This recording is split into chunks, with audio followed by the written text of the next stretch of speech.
Tudo bem, meus amigos que nos ouvem, que nos assistem? Mais um programa especial sobre o projeto Doing Business.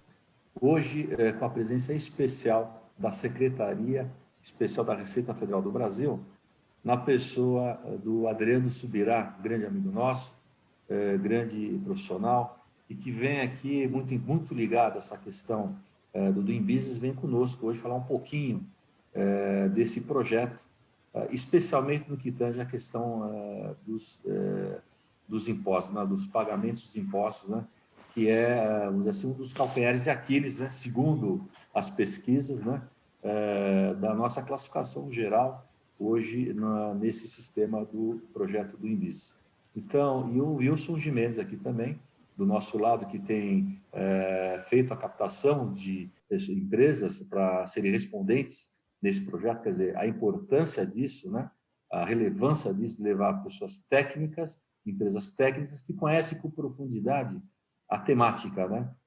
Quando se fala de tempo, né, de burocracia relacionada a isso, é importante a gente ter esse critério e cuidado. Então, a gente está procurando, evidentemente, com esses programas, trazer essa maior consciência de todos os senhores, porque isso tem um reflexo muito grande lá na frente. A gente precisa mostrar com muita clareza, né, enfim, como vinha sendo feitos esses trabalhos, né, a burocracia que sempre existiu, e a melhora, inclusive, que tenha ocorrido com os projetos da própria Receita Federal. Então, acho que isso é importante a gente fazer nesse programinha aqui, nesse bate-papo gostoso, e pela gentileza do Adriano estar conosco aqui, para justamente conversar sobre esse tema. Então, de imediato, eu passo a palavra aqui para o Wilson, depois para o Adriano, para fazerem suas considerações iniciais, e a gente começa a abrir esse bate-papinho aqui gostoso e trazer essas informações para muito claro para os senhores. Então, obrigado novamente, Wilson e Adriano.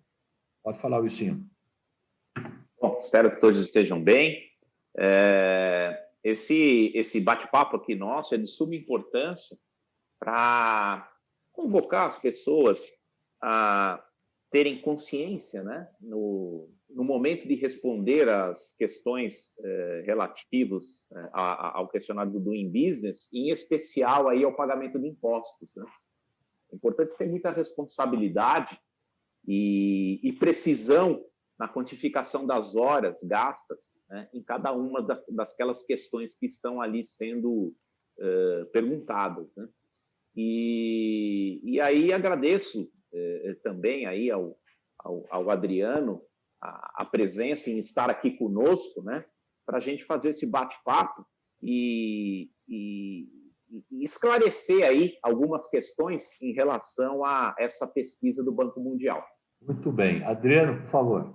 Bom dia a todos. Bom dia, presidente Sérgio, ao nosso vice-presidente administrativo Wilson Gimenez, toda a equipe da FENACOM. Queria saudar a todos os profissionais contábeis e dizer que quem agradece, na verdade, é a Receita Federal, essa oportunidade de estar aqui conversando com vocês, né? O Doing Business, o relatório sobre a facilidade de fazer negócios, que é feito pelo Banco Mundial em 190 países, ele é muito importante, porque a posição final do Brasil, tanto no indicador pagamento de impostos, outros indicadores mais próximos ao trabalho da Receita Federal, como abertura de empresas, comércio exterior, como os 12 indicadores, né? A soma dos 12 indicadores dá uma média do país. E isso afeta não só a imagem do país, como decisões de investimento no Brasil, seja dos próprios brasileiros ou de investimento estrangeiro. Daí a importância, né, dessa grande atenção a cada pergunta, a cada itemzinho do questionário, que depois, compilado, né, suas respostas resultarão no relatório do Doing Business. Muito bem, Adriano, é isso mesmo. Você falou bem da facilidade de fazer negócio. Quer dizer, você percebam a importância e a relevância desse relatório, né? Ele realmente para os países que participam desse projeto, né? Ele é extremamente importante. E o Brasil está nesse contexto, né? Hoje são 190 países, se não me engano, são 90 economias que participam desse projeto. Então, as 190, evidentemente, são economias importantes para o mundo, né? E, evidentemente, investidores do mundo inteiro fazem análise desses relatórios do INBIS para poder verificar com muita clareza para eles, né, com base nos relatórios, onde vou botar meu dinheiro, onde vou investir, onde eu vou tentar crescer, enfim, né? E o Brasil é um país que tem essa referência mundial, um país que tem tudo, a terra é muito rica, né? problemas naturais não tem muito, não tem terremoto, não tem maremoto, não tem tufão, não tem nada, né? Então, é um país que realmente ele é atrativo, né, para o resto do mundo. E o que emperra um pouquinho, evidentemente, são as questões aí burocráticas e de infraestrutura que podem mudar um pouco essa questão de onde investir o nosso dinheiro, onde colocar a nossa indústria, a nossa fábrica. Isso, no momento que alguém queira fazer esse investimento, tanto como bem colocou o Subirá, tanto o empresário brasileiro que tem dinheiro lá fora, por hipótese, que é muito normal isso, né? Não, vamos investir no Brasil mesmo, ou continue investindo fora, né? O fato de ele não investir no Brasil significa menos emprego no país, né? Menos emprego, menos crescimento, isso é muito ruim. Então, é importante a gente ter essa visão, né? A gente tem que atrair tanto o brasileiro investidor, como pessoas de fora que queiram investir no país. Então, isso é de suma importância, a gente realmente tem muita seriedade no preenchimento desses relatórios, com muito critério técnico, né? Então, por isso que a gente já vem colaborando com a Receita Federal já há um bom tempo nesse quesito, para, evidentemente, a gente não quer fazer um relatório bonito, a gente quer fazer um relatório justo e correto, e mostrar o que vem de fato ocorrendo, né? E, de fato, vem ocorrendo sim, uma melhora dos controles, né, para diminuir o tempo de operações, de controles, e tudo isso, existe esforço muito grande nesse quesito, por exemplo, do pagamento de impostos por parte da Receita, e a gente tem que, evidentemente, fazer esse levantamento na prática do que vem acontecendo com as empresas, né? Quer dizer, qual é o grau de dificuldade, se melhorou, se piorou, se está igual, enfim. E tudo isso através dessas respostas que são feitas nesse relatório. Então, dentro dessa lógica, né, eu queria já que nesse bate-papo, aqui nesse bate-bola, que o Wilson e o Adriano fizessem trouxessem essa visão, essa ideia de como é que funciona esse relatório, para quem nunca viu na vida. Como é que é isso? Eu vou responder um relatório chato, assim, grande, mas o que quer dizer isso? É fácil responder? É qualquer tipo de atividade, qualquer tipo de empresa? Então, de cara, Wilson, dá uma palavrinha para mostrar para o pessoal, junto aí com o Adriano, como é que é esse relatório, como é que a gente tem que ajudar e contribuir no preenchimento adequado desse relatório. Bom, o relatório ele é dividido em alguns capítulos, né? A gente tem propriamente o cumprimento das obrigações acessórias, a gente depois entra numa parte mais trabalhista e previdenciária, depois tem uma questão que fala da retificação do que seria a nossa ECF, né, o que eles chamam lá de Income Tax Statement, né, Corporate Income Tax Statement, que o Adriano ele pode até dar maiores detalhes para a gente. E essa é uma questão que desperta algumas dúvidas e, às vezes, até por desconhecimento, as pessoas acabam aumentando bastante a quantidade de horas gastas nesse quesito, né? E, na verdade, no Brasil, por ser uma obrigação eletrônica, não deveria consumir tantas horas assim, né? E que tem levado a nossa pontuação no ranking a patamares bastante desagradáveis, né? E que prejudica depois, lá no final, o resultado final, né? A questão do pagamento de impostos em si vai acabar prejudicando o score final do Brasil e fazendo com que a quantidade de horas gastas não seja, de fato, aquela que realmente reflita a realidade das coisas. É verdade, existem muitos avanços a serem alcançados, né? Mas também a gente tem que levar em consideração as melhoras que a gente vem tendo em relação ao cumprimento das obrigações ao longo dos últimos anos, né? Então, tudo isso que a gente está promovendo aqui é para que, como o presidente disse, né, para refletir o que de fato é consumido em termos de horas, né? E na medida em que nós revelemos a quantidade exata de horas, a quantidade real de horas, a gente encontra aí uma oportunidade de melhorar a nossa imagem perante a comunidade internacional, né?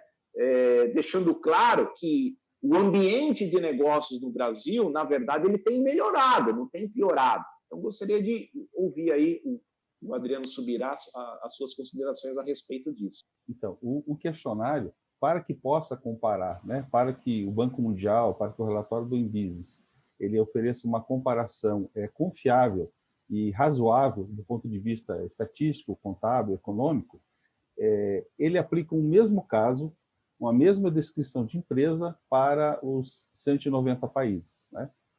Nós temos aí alguns países no mundo, a minoria são federações, ou seja, você tem um ente autônomo que tributa em nível subnacional. Em alguns países, províncias ou outros nomes, aqui para nós, os estados e o Distrito Federal. Então, aqui nós temos tributação em 3 níveis, né? Seria o nacional, o subnacional e o local, no caso dos municípios. Então, voltando para o questionário. O questionário, ele propõe um caso, ou um case, como se diz, padrão, para os 190 países, com valores proporcionais em múltiplos da renda per capita. Então, para o Brasil, o questionário ele não está fazendo uma média das empresas, né? Ou cada respondente avaliar o tempo para pagamento de impostos, a facilidade de fazer negócio de acordo com a sua empresa, né? Ou com as empresas que estão nos seus escritórios, sob sua responsabilidade. É uma empresa específica. Fatura em torno de 34 milhões de reais por ano na nossa moeda, produz, é uma indústria, ela produz, indústria e comércio, ela produz um único produto, que é um vaso de concreto, um vaso de barro, e esse produto ele é vendido de acordo com orientações que nós recebemos por escrito do Banco Mundial, que nós fizemos esse questionamento em relação às federações, seria apenas dentro da unidade da federação. Esse caso que tem que ser avaliado. É uma empresa com 60 funcionários, com um ativo tal, vender um imóvel, enfim. Então, com relação à interpretação do questionário para as respostas, né, nós entendemos que o primeiro critério técnico é a própria descrição do case, né? Ou seja, ater-se ao caso em questão, né? Uma empresa com essa configuração, quais seriam as facilidades e, eventualmente, aí, as dificuldades para cumprir com as suas obrigações tributárias, né? Se me permite estender só mais um pouquinho nesse primeiro contribuição, o pagamento de impostos, né, como é perguntado no questionário, ele se refere a 3 verbos: apurar o imposto, declarar o imposto e pagar as guias correspondentes. Diferente de boa parte dos países, no Brasil, no caso do imposto sobre o consumo, sobre as vendas, seria o IVA, o VAT, na denominação internacional, e que para o questionário é considerado ICMS, né? Não há essa necessidade, a mesma quantidade de obrigações acessórias, né? Porque o questionário ele refere-se a 2 cidades, as 2 principais cidades do país escolhidas pelo Banco Mundial. Então, países com mais de 100 milhões de habitantes, como, por exemplo, Nigéria, Indonésia, China, Estados Unidos, para esses países, o questionário é aplicado em 2 cidades. Para os demais países, em apenas 1 cidade. Então, são 13 perguntas, né? As primeiras ali justamente sobre a apuração dos impostos, e na maioria dos países, o imposto, embora informado no que seria o antigo cupom fiscal, ou a nossa nota fiscal do consumidor eletrônico, né? Compras nos Estados Unidos, por exemplo, é um preço na prateleira. Quando chega no caixa do supermercado, é tributado ali 7%, 10%, 15%, um valor a mais, e o imposto ele aparece destacado no comprovante de compra. Mas aquilo nesses países, que são a maioria, não é apuração do imposto. Ela é feita posteriormente. No Brasil, o profissional contábil, né, as empresas filiadas Fenacom, o profissional contábil já orientou o seu cliente, já orientou a empresa anteriormente, e já parametrizou ou orientou a parametrização na emissão do documento fiscal eletrônico. De forma que, quando é emitida a nota fiscal eletrônica ou nota fiscal do consumidor eletrônica, naquele momento já está sendo calculado a incidência do imposto naquela operação. Estou dando enfoque no ICMS porque das 1.500 horas, ou ditas 1.500 horas que constam até o último relatório do Doing Business, como as 1.500 horas que uma empresa com 60 funcionários, 34 milhões de faturamento e vendendo vasos de barro e concreto gastaria para fazer a sua apuração, dessas 1.500, 2/3, praticamente 900 horas, dizem respeito ao ICMS. E nós sabemos que, como disse, Rio e São Paulo, né, são em 2 estados diferentes. O Rio de Janeiro já não exige mais a declaração estadual do ICMS. Ela usa a declaração do SPED, que é uma declaração unificada que é utilizada tanto pelos estados como pela União, né, pela Receita Federal. Então, nós entendemos que essas horas vêm se reduzindo. Então, como disse, são 13 perguntas nesses 3 verbos, né, para 3 tributos: o IRPJ, Corporate Income Tax, que o Wilson já comentou, o IVA ou ICMS e também o INSS sobre a folha. Então, são 39 perguntas, que são as mesmas 13 perguntas para esses 3 tributos. É disso que trata o questionário na parte do tempo, que é a parte até mais ampla do questionário. Vezes 2 cidades, então, essas 1.500 horas seriam uma soma, né, dessas 78 respostas, 39 do Rio de Janeiro, mais as 39 de São Paulo.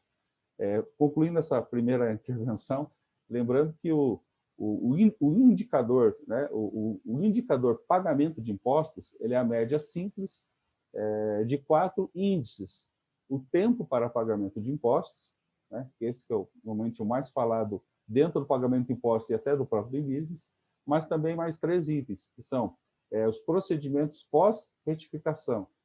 Tá? Então, qual a probabilidade da empresa ser auditada por retificar o imposto de renda da pessoa jurídica aumentando em 5%? Essa é a pergunta.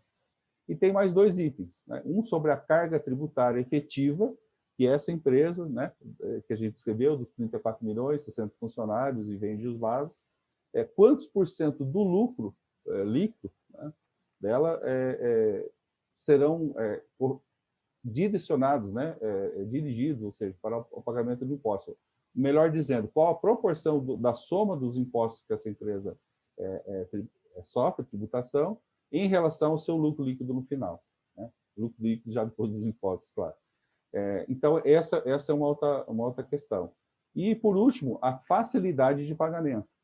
Como no Brasil nós temos guias eletrônicas, né, o pagamento é por código de barras, pagamento online, então são considerados 12 guias diferentes, né?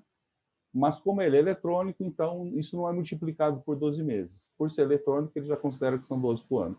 Então, resumindo, já para devolver a palavra aos senhores, né, nós temos 4 índices no pagamento de impostos. Na guia, na forma de pagamento, nós estamos no verde, estamos bem. Né? Com relação aos outros 3, é o que pega. Na carga tributária, né, em relação ao lucro líquido, nós estamos no amarelo, ou seja, não estamos nem no topo, mas também não estamos no final do ranking, nós estamos ali no meio. O que atrapalha o Brasil e empurra para baixo no ranking são os outros 2. O tempo para pagamento de impostos, nós estamos no vermelho, e também essa questão da retificação da declaração. Adriano, sua fala foi brilhante, né? Quer dizer, muito bem colocado. Mas então, voltando um pouquinho, na verdade, é importante a gente ter essa consciência, né? Fazer a analogia do que pede o próprio relatório, né? O tipo de empresa, né? Então, empresa com esse nível de faturamento, por exemplo, não poderia ser uma empresa simples, entendeu? Então, exato, a gente tem que ter essa visão. Sim, ela sai desse modelo de tributação simples, vai para o modelo, talvez o lucro presumido, pode estar no real, pode estar no presumido, mas já muda, porque muda também, vamos dizer, o critério no Brasil, das obrigações acessórias que terão que ser cumpridas, né? Sim. Mas é bom, tudo que você comentou, é importante a gente ressaltar a evolução que teve no país. Acho que os sistemas eletrônicos, eles trouxeram, então, trazendo facilitadores, né? Quer dizer, eu fico imaginando aí, vocês devem lembrar bem, o emissor do cupom fiscal, vamos falar de mercado de venda ao consumidor, né? Que hoje é o SAT, né? A maioria dos estados já estão substituindo isso. E o SAT tem uma característica diferente, muito mais moderna e mais e melhor apurada, ao meu ver, e traz um conceito simplificador na sua essência, quer dizer, tem muito a ver com a nota fiscal eletrônica, né? E todos esses esforços, vamos dizer, dos órgãos fiscalizadores, de governo e tudo mais, unificados, né? Tanto o federal como os estados, tal, trazem, na verdade, ao longo do tempo, isso é visível, né? Para nós que vivemos no Brasil há muitos anos, né? Ainda mais trabalhando com a questão de tributos, que está tendo, evidente, uma evolução na qualidade da informação. Isso de fato é importante, a gente evoluir, melhorar o controle, melhorar a apuração e trazer uma resposta mais imediata e mais precisa a cada ente fiscalizador. Então, isso é um detalhe importante que a gente tem que ressaltar. Evidente que, você bem colocou, Adriano, a questão das 1.500 horas, você vê, 2/3 é só do ICMS. ICMS realmente é o tributo que mais arrecada no país, mas também é o mais complexo, especialmente por ser uma legislação estadual e do Distrito Federal, quer dizer, você tem 27 legislações aí diferentes no país, e ele traz o que pode atrapalhar na apuração, talvez, tudo bem que hoje é eletrônico, você tem essas questões, mas ele traz mudanças recorrentes, né? É uma instrução normativa, ou ato COTEP, não sei o quê. E isso, na verdade, mexe com a interpretação de quem está fazendo a apuração, né? Você tem que mexer constantemente, por exemplo, no cadastro de mudança do sujeito lá que tem na configuração da sua nota eletrônica. Então, ele tem que entrar no cadastro dele, dos produtos que ele vende, se houver alguma alteração, precisa ficar antenado e lá alterar para não fazer a emissão inadequada na nota. Então, isso de fato é uma coisa que estamos discutindo agora a reforma tributária de forma mais ampla, e a ideia é trazer essa simplificação, né? E talvez tenda para isso, né? De não mudar os tipos de tributo, mas que se de fato simplifique o que temos aí. E isso é uma necessidade, né? Isso a gente já percebe, e que aí sim, na questão da minha visão da apuração, se a gente trouxer esse critério com muito cuidado, a gente vai melhorar de fato, né? A interpretação de qual, por exemplo, a alíquota usar em determinada situação, né? Quer dizer, você fica tanta dúvida, até o próprio KNAI, né? Qual código que eu vou usar? Não sei. Eu tenho uma operação meio diferente aqui, eu vou cair em qual alíquota? Então, a gente está trazendo aqui uma situação, um caso mais, vamos dizer, mesmo fazendo analogia ao modelo que foi criado, trazendo essa questão de como funciona, de fato, as questões aqui no país, né? Quer dizer, eu acho que, de fato, o maior problema que nós temos sim, na apuração de ICMS, mas que melhorou muito, está melhorando. Você bem mesmo disse também, as próprias guias de informação e apuração do ICMS estadual, a grande maioria dos estados hoje já estão eliminando isso, substituindo por o quê? Por um sistema SPED, né? Que é um projeto nacional liderado pela Receita Federal do Brasil, muito bom, que, de fato, substitui essa guia. Não tem necessidade de a gente fazer obrigações acessórias em duplicidade, em triplicidade, enfim, não tem lógica nenhuma isso, e esse que é o conceito, e que, de fato, se vem mudando, né? Então, eu queria que o Wilson também comentasse um pouquinho a respeito, fazendo, evidentemente, focando, evidentemente, o questionário, que tem um padrão que tem que ser seguido, não é qualquer padrão, que a gente possa se focar, quem for respondente, foque exatamente no modelo que está vindo de fora para as análises, e que essa análise é feita em dois centros importantes do país, que é São Paulo, a maior cidade do país, e Rio de Janeiro, que é a segunda maior, que são as duas cidades que efetivamente entregam esses relatórios sobre as suas posições através desses relatórios. Então, Wilson, por favor, comente aí o que a gente está falando um pouco. Bom, o case, né, que o Adriano bem colocou aqui, em razão do volume do faturamento e olhando ali os detalhes do case em relação à margem apertada, comprimida de lucro, né, remete a duas premissas básicas. Em primeiro lugar, é uma empresa de lucro real, né, porque o lucro real se demonstra mais vantajoso, e aqui no Brasil nós temos essa opção, né? Segundo lugar, em relação ao volume de faturamento, é inconcebível uma empresa desse case movimentar as suas operações sem o uso de um sistema, né? Sistema de faturamento, sistema de controle de estoque, sistema de contas a pagar, sistema de contas a receber. Uma vez que essa empresa utiliza um sistema, se vale das notas fiscais eletrônicas, do ESAT, etc., o CPV, né, que é o principal custo que a empresa tem, o custo dos produtos vendidos, em tese, ele já está apurado, né? Então, você já tem aí grande parte do trabalho para a apuração do nosso IRPJ e da contribuição social bastante adiantado. Então, é importante que os respondentes levem em consideração essas premissas notórias que uma empresa desse porte teria normalmente aqui no Brasil, né? Não, sem dúvida. Eu acho que é importante ter a visão da evolução, né, Wilson? Eu acho que a evolução ela está aí aberta aos olhos, né? Na verdade, eu enxergo dessa forma, né? É evidente, tem dificuldades? Ainda tem dificuldades, é óbvio. Mas está melhorando, quer dizer, o esforço do próprio governo, em todas as suas esferas, aí, é enorme para tentar melhorar essas questões. A gente percebe claramente isso. Tem ajudado muito. Óbvio que, com o passar dos anos, isso tem evoluído melhor. Quer dizer, no passado era difícil, porque se falava muito, né, Adriano? Não, vamos criar uma nova obrigação acessória, mas vamos acabar com aquela. Só que se acabar com aquela, ficava um tempão e não acabava com aquela. Criava mais uma obrigação para a empresa. Isso, de fato, ocorreu no início. Faz até sentido, porque você, mesmo quem cria alguma coisa, ele quer ter a certeza de que aquilo que está sendo criado realmente, de fato, vai substituir aquela que ficou para trás de forma adequada. Então, isso demanda um delta-tempo aí, né? Então, esse delta-tempo realmente, em muitas das situações, demorou, né? Vem demorando, em alguns casos tem mais agilidade, enfim. Mas o que é importante ressaltar é que os controles hoje têm uma dinâmica diferente, melhor, né? Que tudo que, evidentemente, é mudança de paradigma tecnológico, sofre uma adequação de todos, né? De todos que estão no processo. Quem está no processo?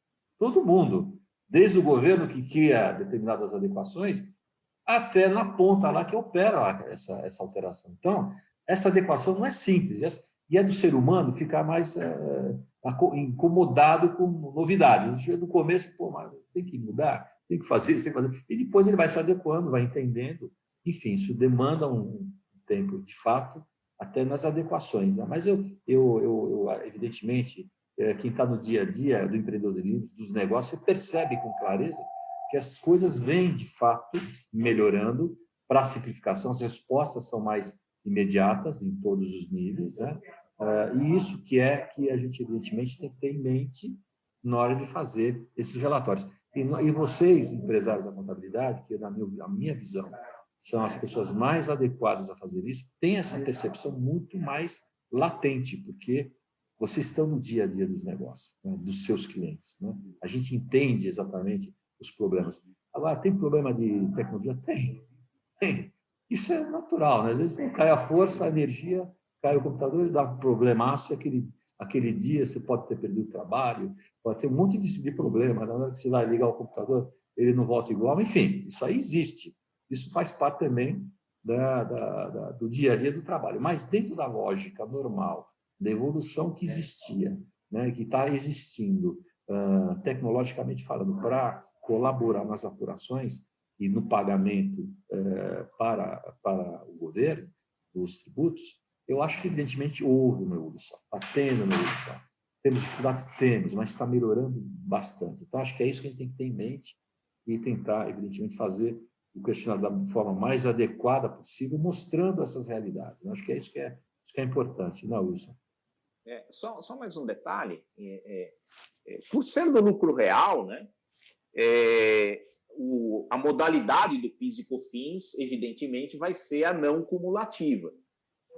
Porém, o que implica numa complexidade enorme. A gente sabe dos problemas para a identificação dos insumos, para a apuração do PIS e COFINS, é algo complexo, mas nesse case é algo bastante fácil de identificar, né? Requer uma atenção especial por ser PIS/COFINS não cumulativo, porém, a identificação dos insumos não é algo problemático, né?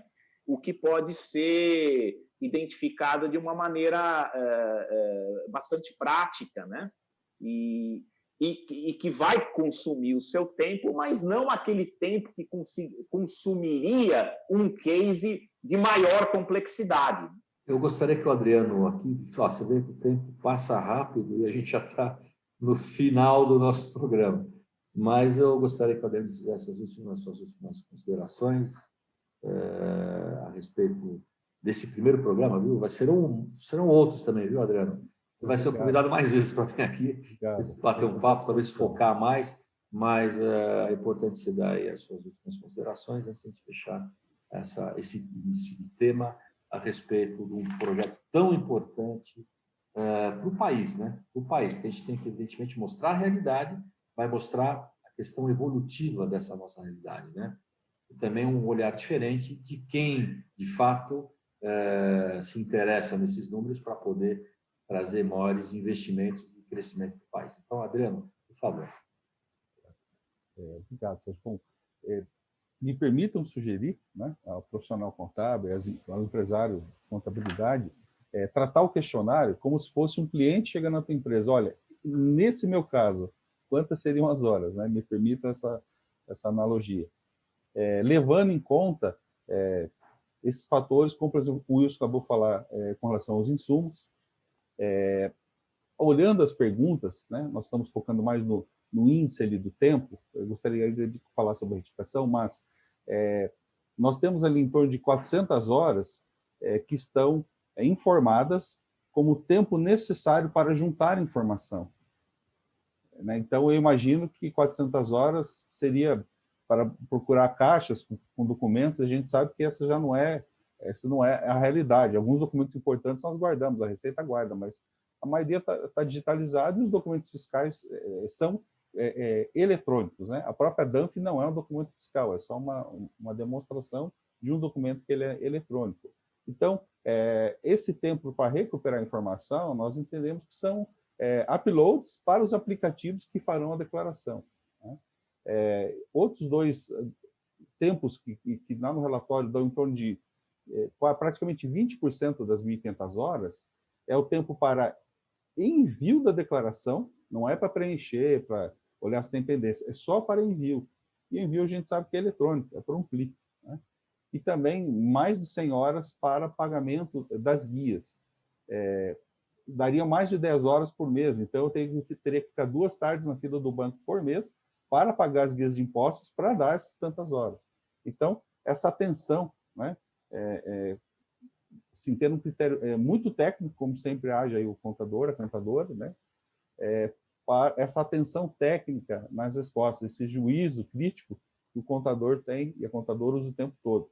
Por quê? Finalizando, com relação às horas, nós entendemos, até com base em estudos anteriores feitos pela FENACON 2018, né, então, a Receita entende que essas horas hoje seriam menos de 1/3, né, talvez aí próximo de 1/3 das 1.500 horas. Então, é importante o quê? Reconhecer o que já foi feito até aqui, para que, né, nós tenhamos realmente um raio-x do que fazer aqui para frente. O Brasil tem uma meta aí de subir pelo menos 70 posições, né? Chegarmos até a metade do ranking. Hoje, no pagamento de impostos, nós estamos lá no final. Reconhecendo que já existe, já é meio caminho andado, literalmente. Né? E a outra segunda milha, presidente Sérgio, nós, como país, esperamos que com a reforma tributária a gente consiga avançar.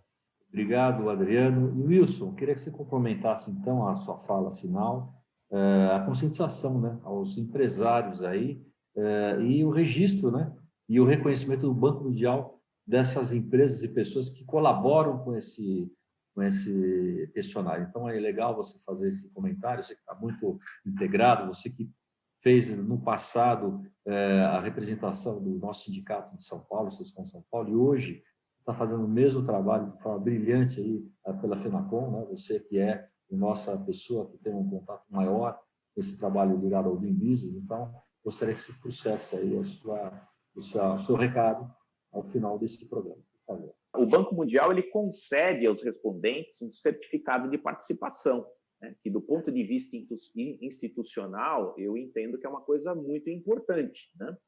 É um privilégio você receber do Banco Mundial uma certificação por ter sido um contribuinte oficial do Doing Business, né?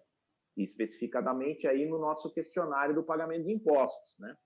Então, a gente entende que isso é um reconhecimento bastante importante que o respondente, ao entregar o seu questionário, receberá aí do Banco Mundial. A outra questão que eu queria, de novo, ressaltar é que todos os respondentes preencham com muita responsabilidade, né, as questões ali. Verifiquem se, de fato, no momento de responder cada um dos tópicos, você realmente está se atendo ao case, né, não fugindo daquilo. Existem coisas ali, por exemplo, que nem são aplicáveis, né? Então, é importante que todos os respondentes cumpram até o preenchimento desse questionário até como um dever cívico, né? Para que, se Deus quiser, né, a gente, com as melhorias que tivemos ao longo dos últimos anos, consigamos aí melhorar o Brasil no ranking do Doing Business, ficando aí no radar de economias internacionais para investir aqui no nosso país. Bom, eu queria agradecer, então, a presença do Adriano Subirá, representante da Secretaria Especial da Receita Federal do Brasil, nesse programa, do Wilson Gimenez, nosso vice-presidente administrativo e responsável dentro da nossa entidade pelo projeto do Doing Business, e agradecer a vocês que tiveram a paciência e o cuidado de ficar até o final do programa nos assistindo. E eu acho que isso vai ser muito bom para o país, né? Então é importante ter essa visão de fazer a coisa com muita seriedade, uma visão cívica de levar a realidade a esse questionário, né? Então, e quanto maior o número de respondentes, evidente que fica mais enriquecida esse levantamento e essa campanha. Então, agradeço aos senhores, até o próximo programa semana que vem, se Deus quiser, estaremos juntos aqui novamente com mais um especial do Doing Business. Forte abraço a todos. Tudo de bom.